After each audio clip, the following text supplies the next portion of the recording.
You're listening to the We Are Libertarians podcast network. Find all of our shows at wearelibertarians.com. Are you a diehard comic book collector? Or maybe a lapsed fan? Maybe even someone who has never picked up a comic book in their life. Hi, I'm Remso Martinez. And I'm Mark Claire. Every single Wednesday at the Second Print Comics podcast, Remso and I take a deep dive into the storylines, character arcs, moments, and events that made us the fans we are today.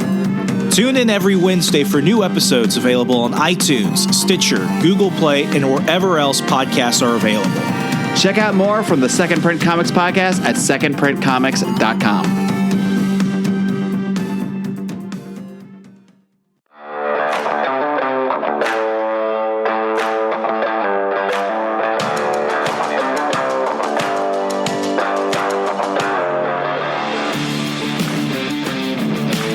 Prepare yourself.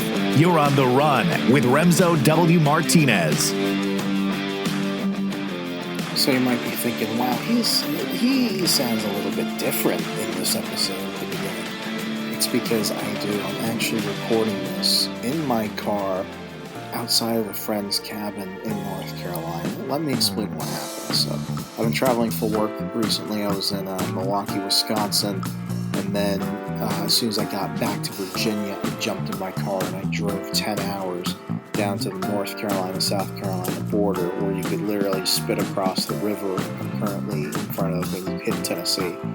And a friend of mine lives in an extremely small cabin. In fact, I don't think that he's broke or anything. It's on an old campground and he owns the campground. He's pretty well off, but he's living his best life, lives in this very small little bachelor pad cabin with 3 dogs and 1 cat, and living his best life. So he's like, okay, buddy, I'm gonna let you know up front. I've got 1 couch, and the animals like to sleep on it. I'm like, well, they can move off if I'm gonna sleep there, right? And he's like, no, they're gonna fight you. So I tried to go ahead and actually sleep on the couch, and I got maybe like 3 hours in. I felt like 9 hours had passed, but it's like 1, 2 o'clock in the morning, something like that, and I've got the one little Rottweiler nesting like right on top of my nuts. He's like nestled right between my legs.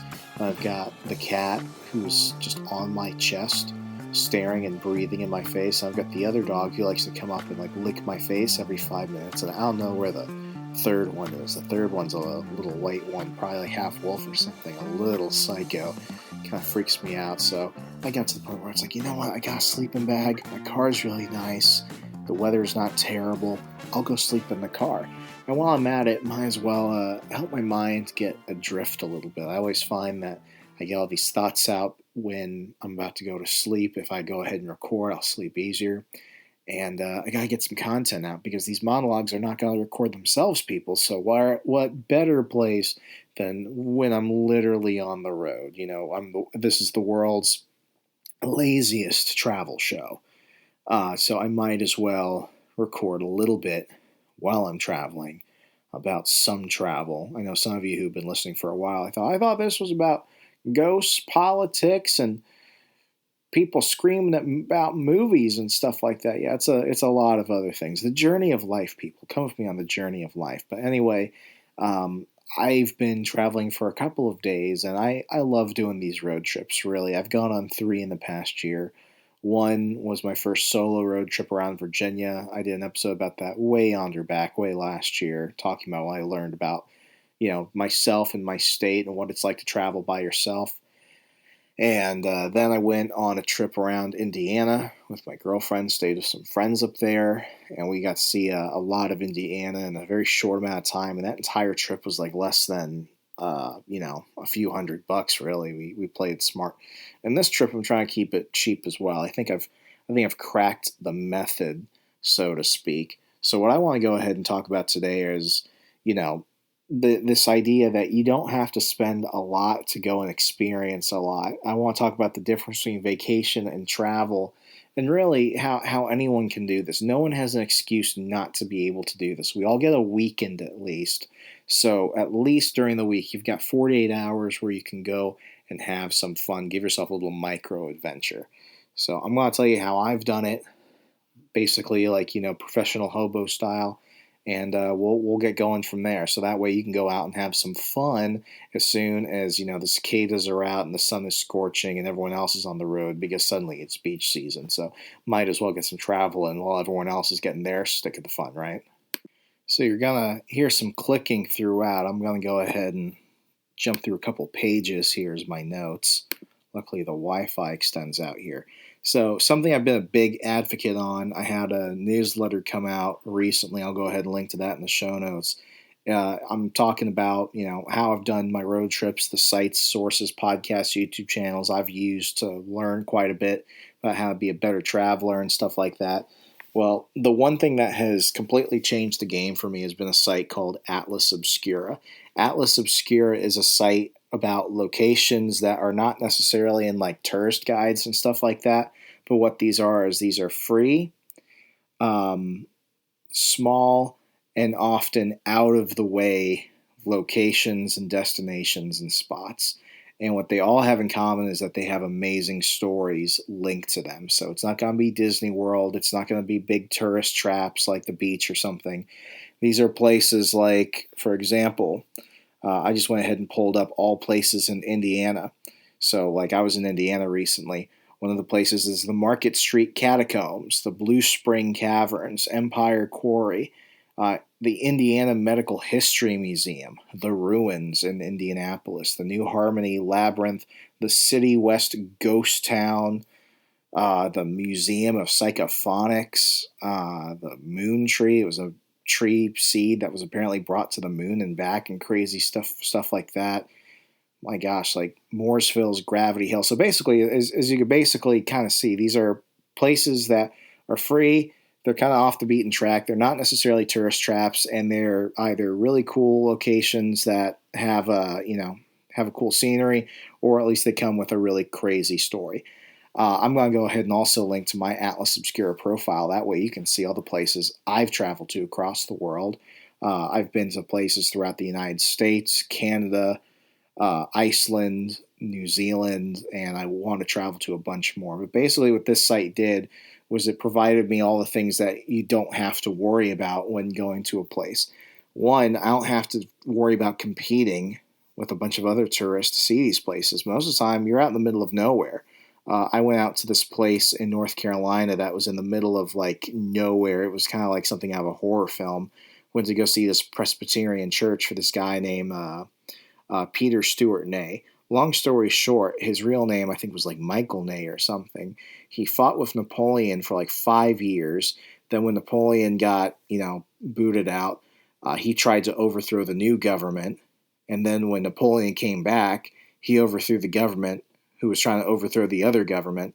And then when things went south with Napoleon again, he went ahead and came over to North Carolina, changed his name to Peter, and taught French for a bunch of colleges. And on his deathbed, he admitted that he was the soldier who fought with Bonaparte.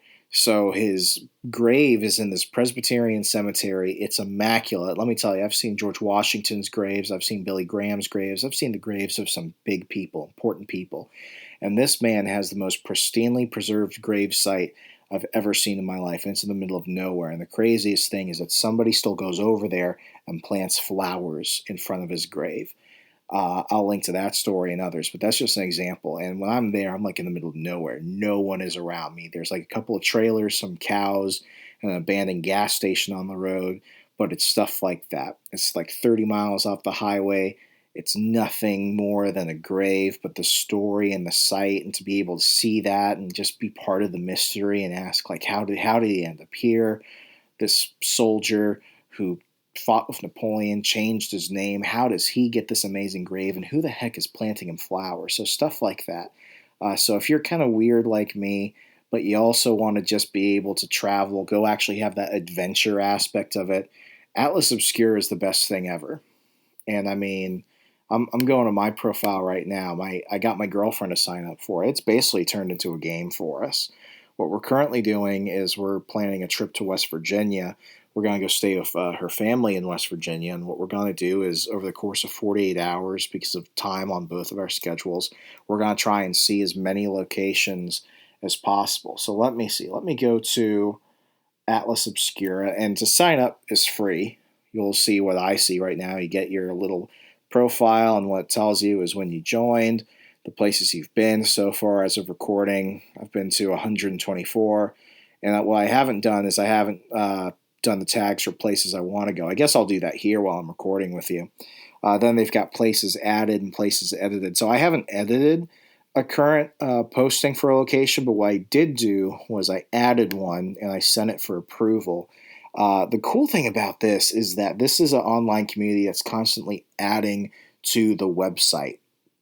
So Atlas Obscura started with two guys that just wanted to see fun, freaky, free things. Well, mostly free sometimes. There's one location in Arizona called The Thing that I went to, where it's on this site, and in order to get in to see The Thing, which is kind of like a gas station road stop type of thing, you have to pay $1. But anyway, it started with two guys who wanted to add that type of stuff. Then they built the site, and people began adding it because they kind of understood what type of things meet the Atlas Obscura criteria.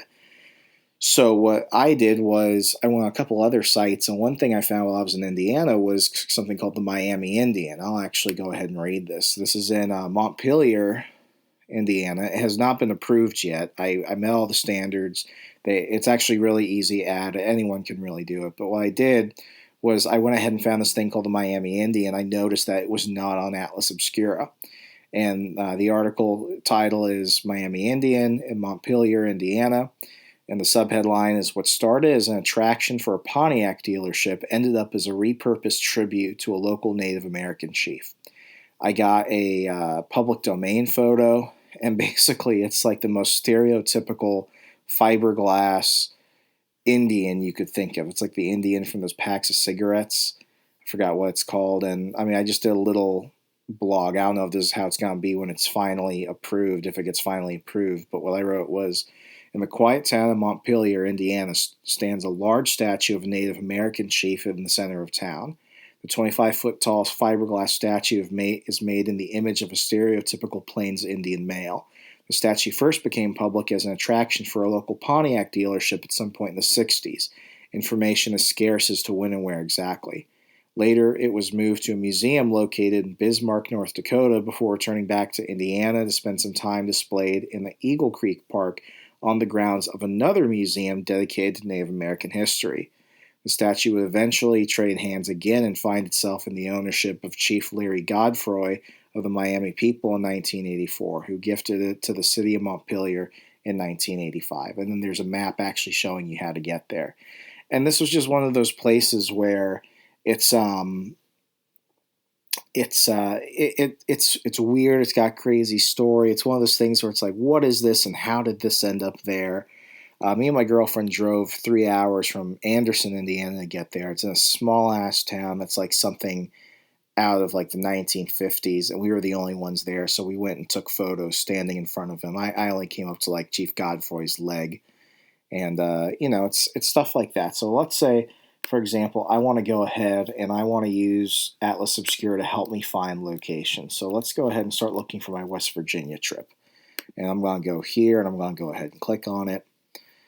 Atlas Obscura Guide to West Virginia. And they've got 64 cool, hidden, and unusual things to do in West Virginia. And just remember, they're constantly adding them. And then the subcategories have got attractions, food and drink, map, leaderboards, and stories. Right here, let's see, you've got 3 options for each of the posts. One, a flag saying you've been there, a star saying you want to visit it, and then another tag where you can kind of add it to whatever list you're trying to do. So like, oh, let me see, I've already gone to a few of these. One is the Trans-Allegheny Lunatic Asylum. I went there with a few ghost hunting buddies of mine, and we did an overnight there. That was incredibly creepy. Let me see. The Archive of the Afterlife. The museum calls itself a National Museum of the Paranormal and is full of eerie oddities. That looks awesome, so I'm going to go ahead and click the star. We've got Point Pleasant, West Virginia, home of the Mothman Museum. That looks great. Let me see. Oh, the Mystery Hole. The mysteries of the quintessential roadside oddity were almost destroyed by neglect, but were saved by fans of this kitschy wonder. I'm going to go ahead and add that too. So then, when I go back to my profile, go ahead and click Profile right there. I can go ahead and click on my other tab that says Want to Go, and it will show me an updated map of the locations that I tagged earlier. And now it's pulled up all 3 of the places I tagged earlier in West Virginia. So this is one of those things where you can type in anywhere in the world, and I swear to you, there's going to be something from Atlas Obscura there. And if not, and you know some places and you haven't been there, there's an opportunity for you to be a real adventure writer. You can go those places, take some photos, go ahead and then add it to Atlas Obscura so other people can go there.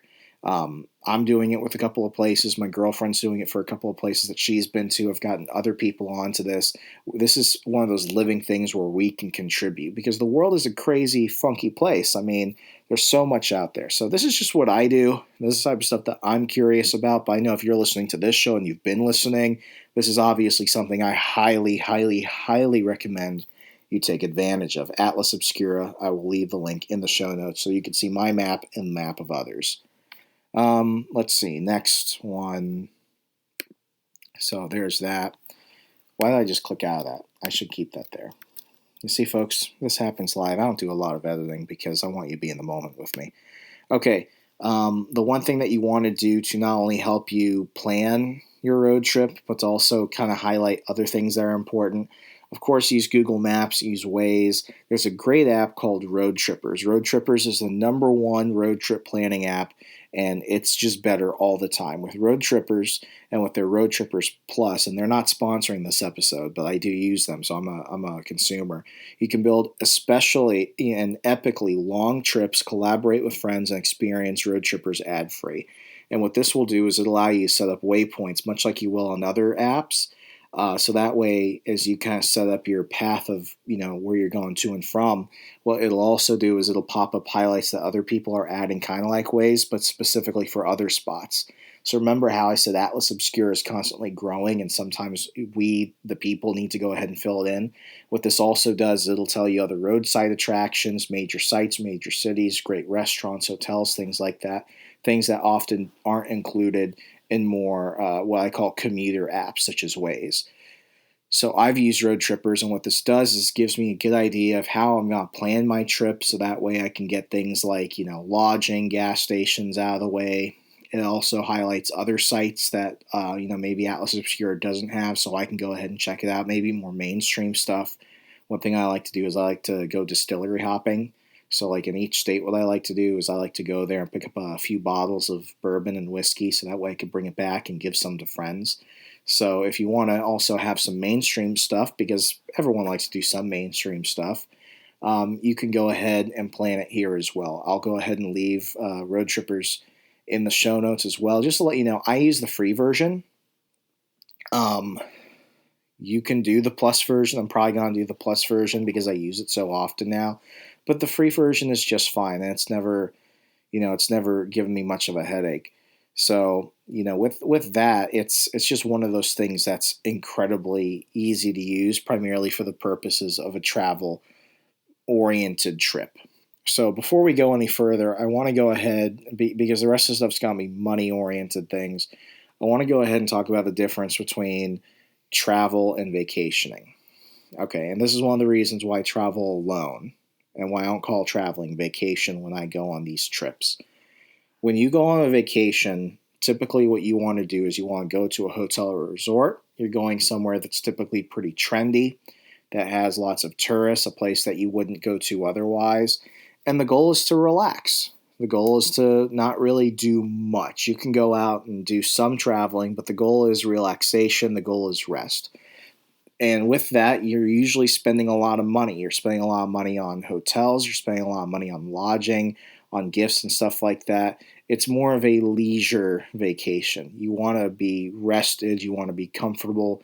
You don't want to do too much to stress you out, because the whole purpose is to get away from work and from other obligations and responsibilities to refresh. With traveling, for me, traveling really recharges my batteries. But when I'm traveling, it's almost like I'm urban exploring.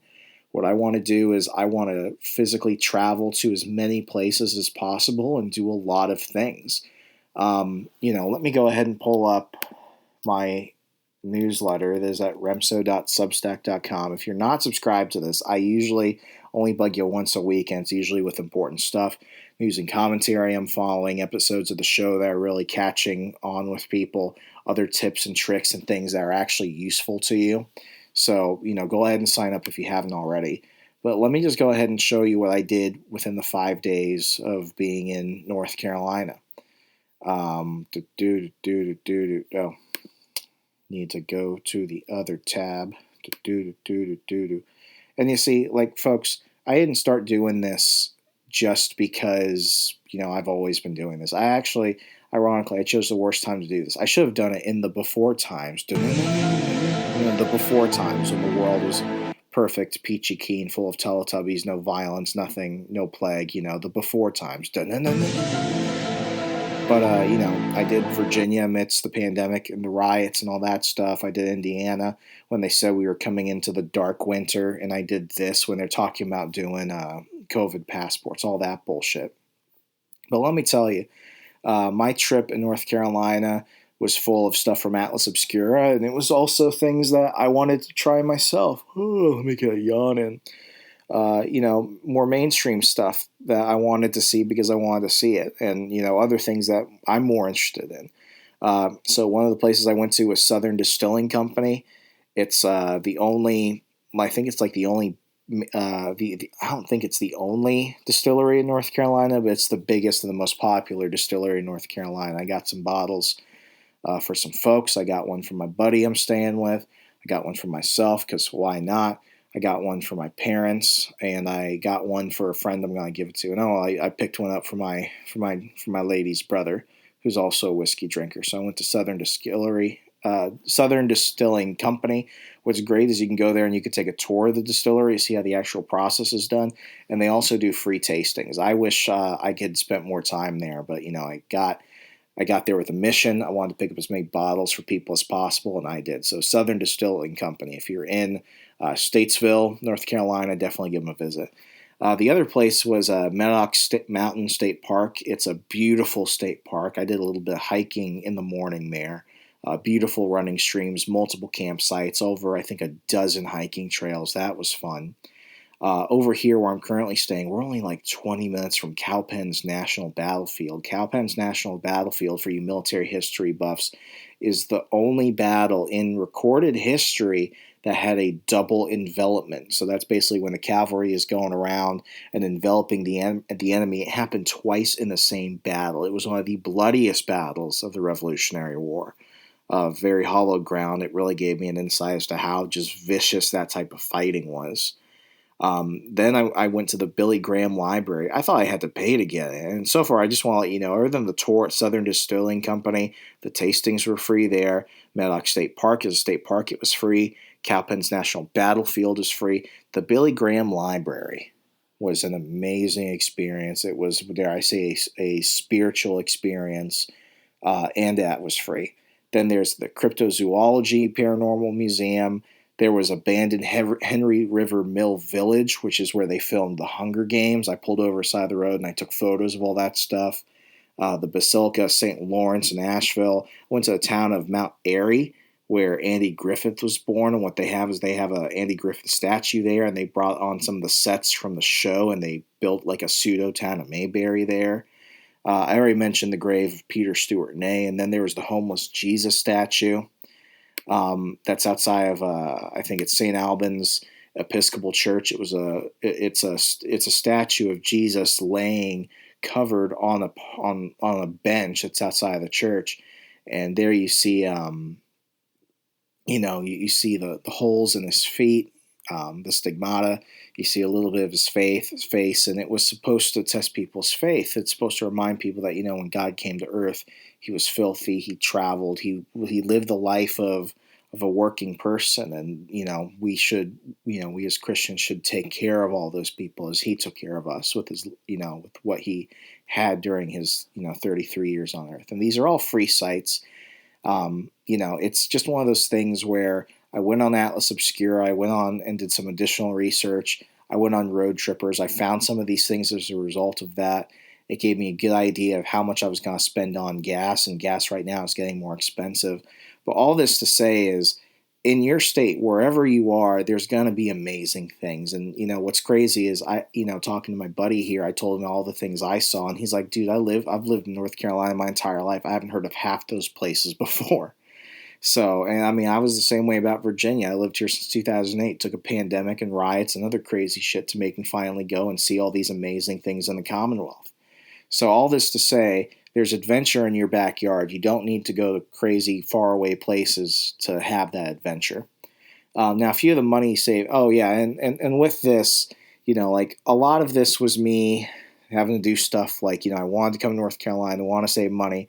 Obviously, I'm sleeping in a car in a sleeping bag right now, but like all these places are places that are kind of difficult to get to.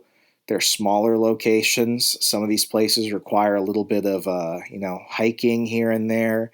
It's outside. It's a lot of moving around, and I've got a limited amount of time. I can't just stop all the time. It's not as relaxing. In fact, it's a lot of driving. Some of these places are 4 hours between each other. It's a large state. So, to travel, you should have that adventurous spirit. You should be willing to go to the places that people aren't willing to go because you want to know the story. You want to go and be part of it in some way and get a chance to, come be the person at the party that has the most interesting stories of how, you stood at the grave of Peter Stewart Ney and you don't know why someone is still planting flowers there, or the homeless Jesus statue, or the Cryptozoology and Paranormal Museum. All these things that are just crazy out there, but you can talk about the journey there. And the journey is half the beautiful thing about it. I mean, the destination's nice, but the journey is amazing. Driving through North Carolina, been to ghost towns. I've eaten at some pretty nice, barbecue places. Like, it's just one of those things where it's the experience of moving and getting to actually see these things. Now, with that said, some of the apps that I use to help save me money, I use an app called Dosh. Dosh is basically you link a credit and debit card and you get rewards, and it constantly updates depending on the area you are. And this is for, retail locations, Walmart, even jewelry stores, restaurants, Pizza Hut, Dunkin' Donuts, that type of thing. You get cash back. So I haven't stayed at many hotels, but the thing is, in some of these locations where I didn't plan on where I was going to stay, all I do is I go on Dosh on the app. I have my credit card linked, and then it updates for the area I'm currently in, and it gives me the best deals of the rundown of the area, and then it shows me the cashback option. So you can get $25, $30 cash back sometimes. And go ahead, and if you're interested, just try it out for a little bit. It's free to download. It doesn't cost you anything, no monthly fees. Dosh is great for dining, retail, and travel. You can even book flights, I think, with this right now. So I'm going to go ahead and leave Dosh there. The other thing, Cash App. I think most everyone has Cash App, but Cash App allows you to earn rewards for certain places.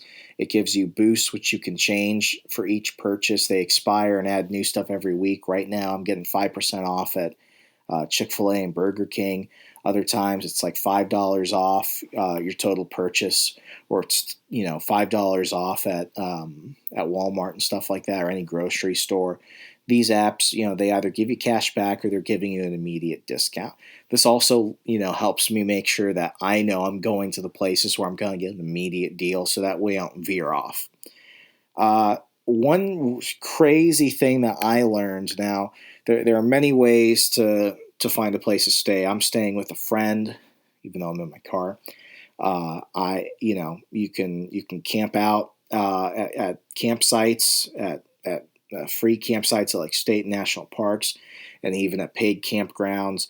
One thing that I found out is that you can actually stay overnight for free in your vehicle at Cracker Barrel and Walmart. I'm going to go ahead and link this site called twowanderingsouls.com. They've got 47 practical trips for road trips, but this is the one I never knew about, and this would have helped me out. This tip is stay in a Walmart parking lot. No, we're not kidding. And I'll go ahead and read this off now. Many Walmarts across the U.S. allow customers to stay overnight in their parking lots for free. Bonus, you can use the restrooms. I mean, this works well since the stores are open 24/7. And stock up on anything you might need. And head out first thing in the morning, because it's not really a place you want to linger, if you know what I mean. But before you park, make sure you read the signs in the parking lot and make sure camping is allowed at that particular store. Just, things like that. It's part of the adventure. It's part of the excitement. Doing stuff that's a little out of, like I say, out of the norm, but stuff that you wouldn't typically do because, we get in this vacation mindset. And what it does is I think it inhibits the adventure in you.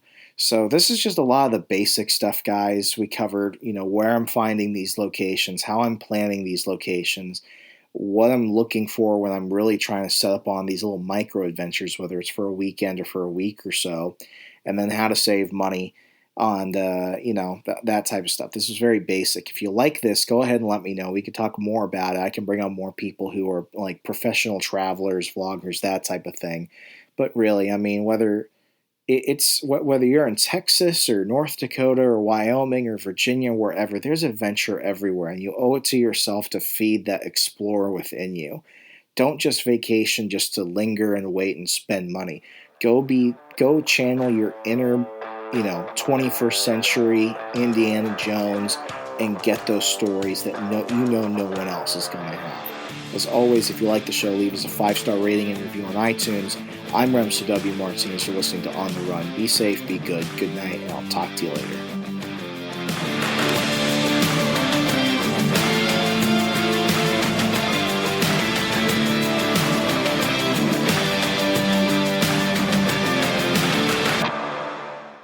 You're listening to the We Are Libertarians podcast network.